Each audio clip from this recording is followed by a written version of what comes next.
What if the greatest storytellers in rock history never said a word? In the 1970s, Southern rock forged a secret language through guitar solos that radio stations butchered. The KKK tried to hijack, and desperate bands used as last-ditch survival tactics. Final recordings from doomed musicians. These weren't just solos. They were six-string novels that captured tragedy, triumph, and raw Southern soul. These are the stories of the 15 best guitar solos from Southern rock. Let's kick this off with a bombshell revelation. You know that sprawling 9-minute masterpiece, Green Grass and High Tides? The one everyone thinks is some kind of stoner anthem? Plot twist, it's actually a heartbreaking tribute to rock legends who died too young. Huey Thomason wasn't celebrating getting high. He was mourning Jimi Hendrix, Janis Joplin, and all the brilliant flames that burned out too fast. The title itself? A direct nod to the Rolling Stones. This completely transforms what you're hearing when those twin guitars start their magical conversation. Thomason's Stratocaster cuts through with that signature bright bite, while Billy Jones' Les Paul provides the warm foundation. They're not just showing off, they're painting sonic landscapes, building tension like master storytellers before exploding into one of rock's most cathartic climaxes. It's a 9-minute funeral pyre for rock and roll's fallen heroes. From hidden tributes to fallen heroes, let's jump back to 1972 and witness one of music's most beautiful conversations. But before that, don't forget to like and subscribe to the channel.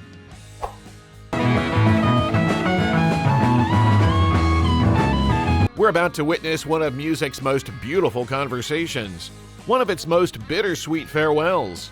Blue Sky captures the final recorded dialogue between Duane Allman and Dickie Betts, two guitar voices that defined an era.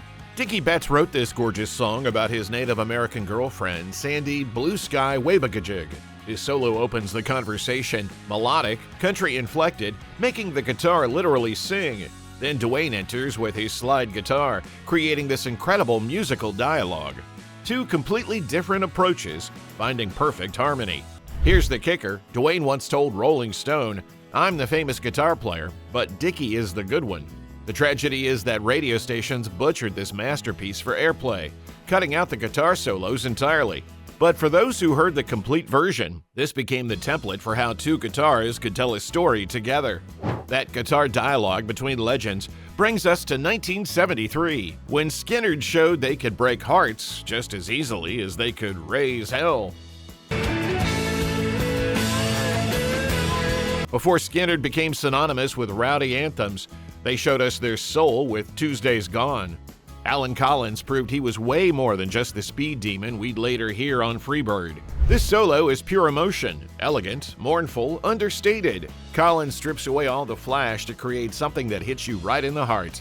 Every note is chosen with surgical precision, not to impress, but to connect. The recording story reveals the beautiful collaboration spirit of this scene. When their drummer Bob Burns couldn't nail the feel, producer Al Cooper brought in Robert Nix from Atlanta Rhythm Section. Different bands, same mission, making the music as powerful as possible. Collins created this sonic space where you can literally insert yourself into the story. From elegant restraint to absolute sonic chaos. Let's fast forward to witness Southern rock's most extreme evolution.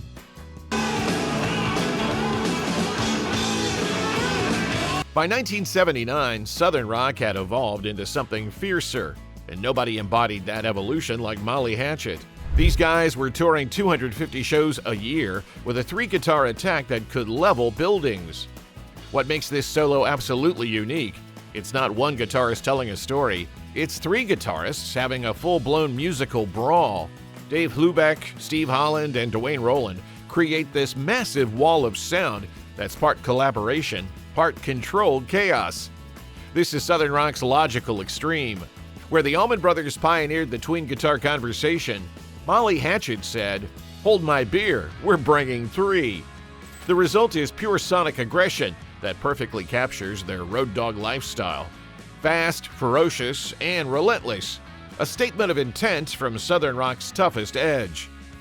From chaos back to celebration. Let's return to 1975 when Charlie Daniels created the genre's ultimate family portrait.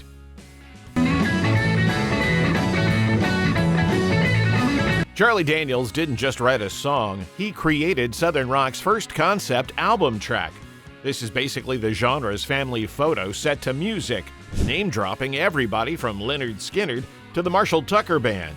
That solo is pure celebration, a joyous conversation between Charlie's lightning-fast fiddle and Tom Crane's soaring guitar. They're trading licks with the kind of playful energy that defined those legendary volunteer jam festivals. Here's the controversial backstory. When some people misinterpreted the title as Confederate nostalgia, and the KKK tried hijacking it for radio commercials, Daniels absolutely obliterated them in Billboard magazine. I'm damn proud of the South, but I sure as hell am not proud of the Ku Klux Klan. That response defined a crucial line in the sand. Their pride was cultural and musical, not political or hateful.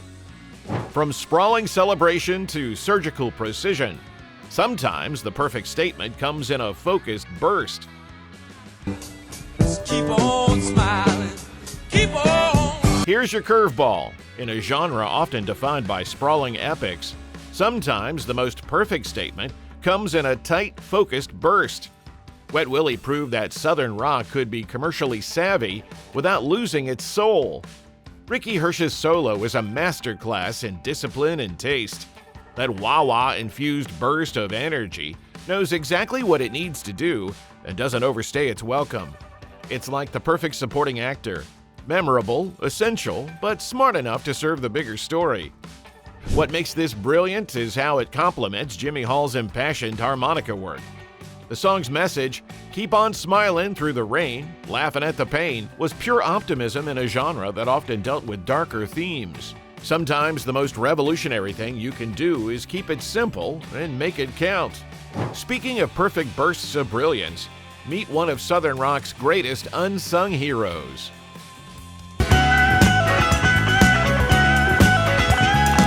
Meet one of rock's greatest what-if stories. Les Dudek should have been a household name, but instead became the ultimate guitarist's guitarist.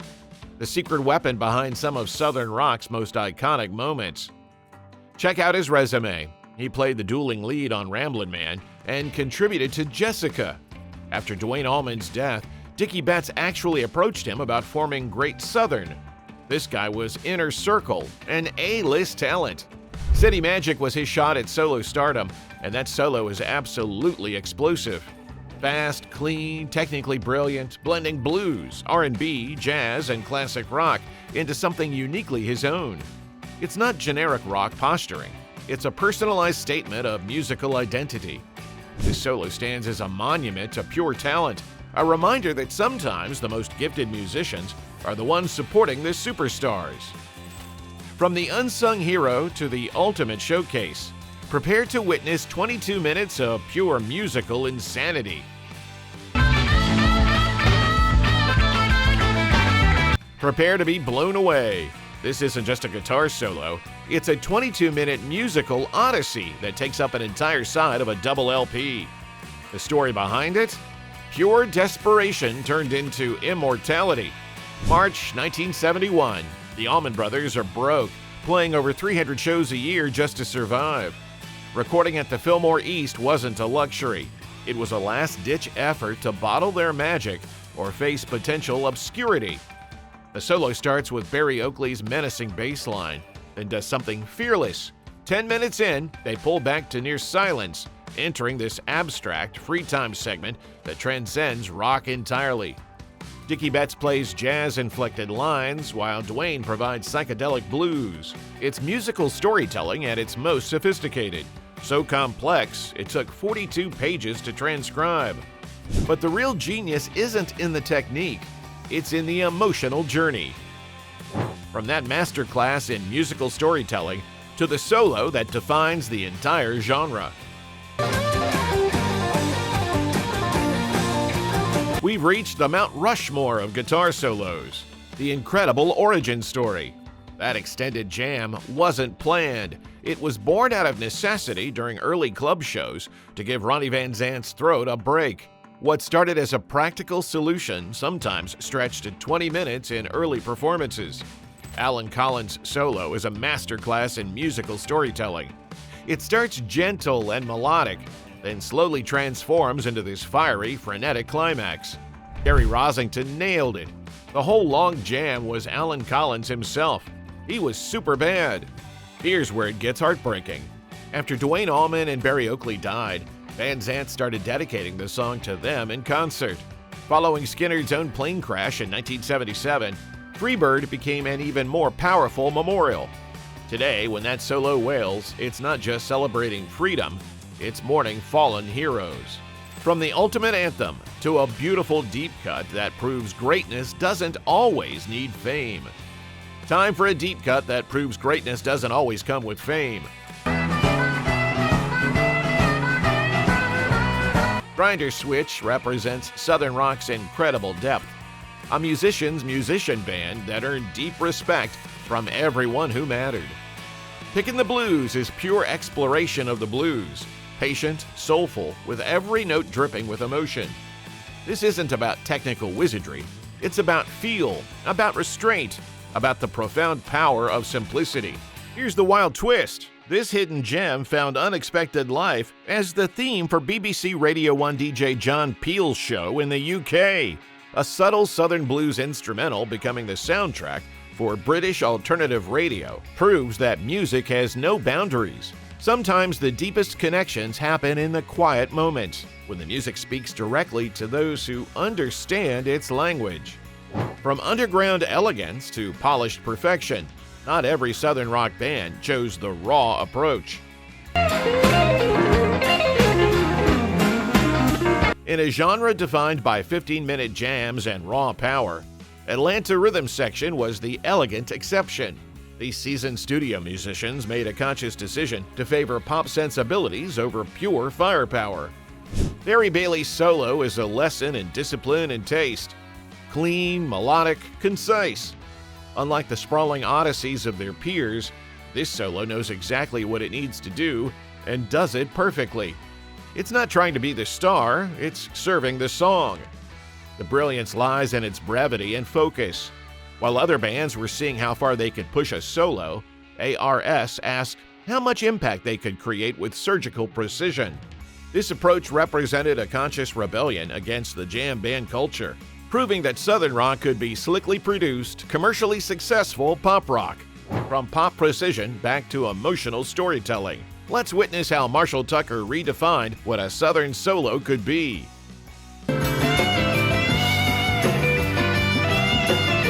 Ready for a revelation that redefines an entire genre? When the Marshall Tucker Band released their debut, they immediately set themselves apart by embracing country and jazz influences, while their peers dove deeper into hard rock. Toy Caldwell's solo is a masterclass in emotional restraint that changed everything. Instead of blues-based aggression, he opts for clean, lyrical playing in a major key. Every note is carefully chosen to create this mournful cry that mirrors the song's heartbroken lyrics. This completely redefined what a Southern rock solo could be. While Freebird tells a story of liberation through rising intensity, Can't You See tells a story of loneliness through a single clear voice. It proves that sometimes the most powerful guitar work comes not from what you play, but from what you choose not to play. From genre-defining innovation to a heartbreaking farewell, prepare for one of the most emotionally devastating recordings ever made.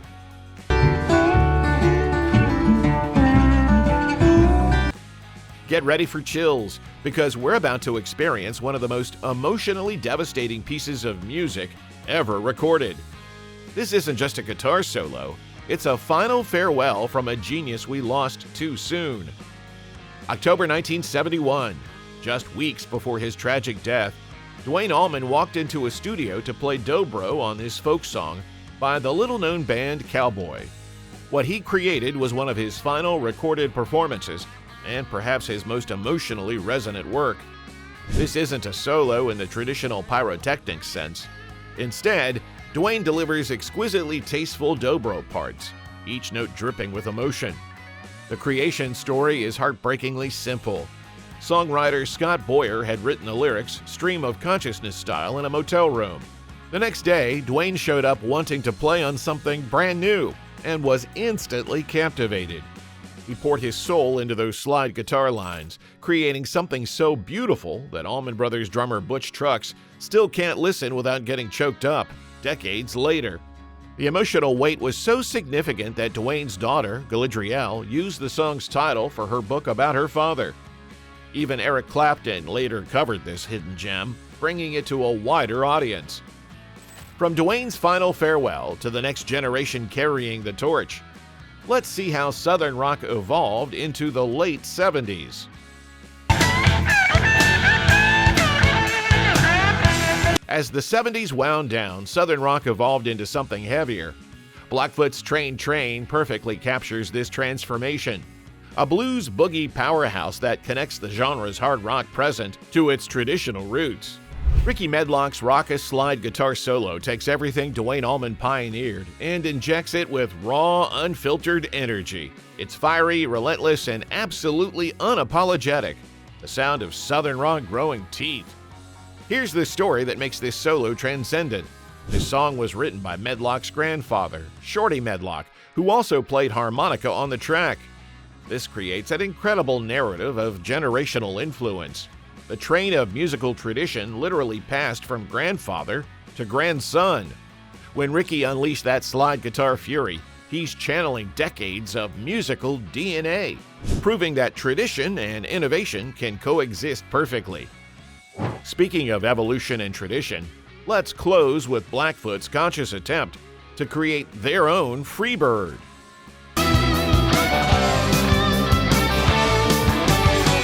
We're closing this journey with Blackfoot's conscious attempt to create their own Freebird, and they absolutely nailed it. Highway Song takes the successful long-form solo formula and translates it for the harder sound taking over the late 70s. The structure deliberately mirrors Skinner's epic, building slowly with narrative vocals about life on the road before exploding into crazily wailing guitar fury. This isn't an accident, it's artistic evolution in real time. But here's what makes this brilliant. They're not just copying, they're translating the formula for a new era. The solo serves as both tribute to the pioneers and statement of independence from a band carving out their own identity. Highway Song shows how Southern rock's influence was expanding into new territory while honoring its roots. There you have it, 15 guitar solos that didn't just soundtrack an era, they gave it a voice that still resonates today. From hidden tributes to fallen heroes to desperate last-ditch recordings, we've witnessed how a tight-knit musical family created a language all their own. What was your favorite, or did we miss one you loved? Leave a comment below and don't forget to like and subscribe for more music memories.